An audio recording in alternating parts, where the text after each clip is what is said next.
AVM Saravanan அவர்கள். அவங்க இறப்புக்கு வந்துட்டு மேக்சிமம் எல்லாரும் வந்துட்டாங்க. ஆனா அவரால அந்த நிறுவனத்தால வளர்ந்த சில பேர் வரல. குறிப்பா விஜய் அவர்களும் வரல, அஜித் அவர்கள் வரல, விக்ரம் அவர்களும் வரல. அது இப்போ இன்னைக்கு பேசு பொருளா மாறி இருக்கு.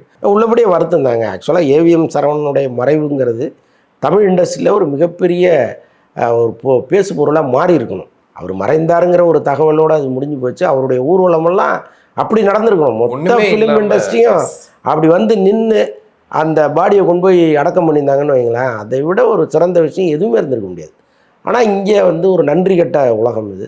ஆனால் இதில் பல பேர் முயற்சி பண்ணியிருக்காங்க. இப்போ விக்ரமெல்லாம் வெளியூரில் இருந்திருக்கிறாரு, வரத்துக்கு ட்ரை பண்ணியிருக்கிறாரு, முடியல.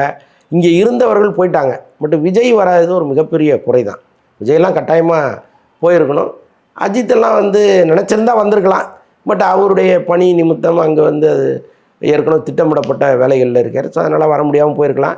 பட் கட்டாயமாக எல்லாருமே ஃபோனில் பேசியிருப்பாங்க. விஜய் ஆகட்டும், அஜித் ஆகட்டும், விக்ரம் ஆகட்டும், யாரெல்லாம் வரலையோ அவங்க எல்லாருமே அவங்க குடும்பத்துக்கு தங்களுடைய ஆறுதலை சொல்லியிருப்பாங்க. அது வேற.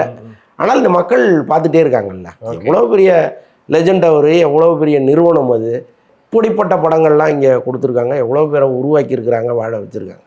ஸோ அந்த நிறுவனம் சங்கங்கள் கூட எதுவுமே பண்ணல. நடிகர் சங்கங்கள் இது கூட இல்லை. சங்கங்கள்லாம் தனிப்பட்ட முறையில் வருத்தங்களை தெரிவிச்சிருப்பாங்க.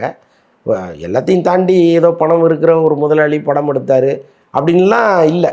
ஏவிஎம் சரவணன் வந்து தனிப்பட்ட முறையில் நீங்கள் அவரை பார்த்தீங்கன்னா அப்பேற்பட்ட ஒரு நபராக அவர் இருக்கார்.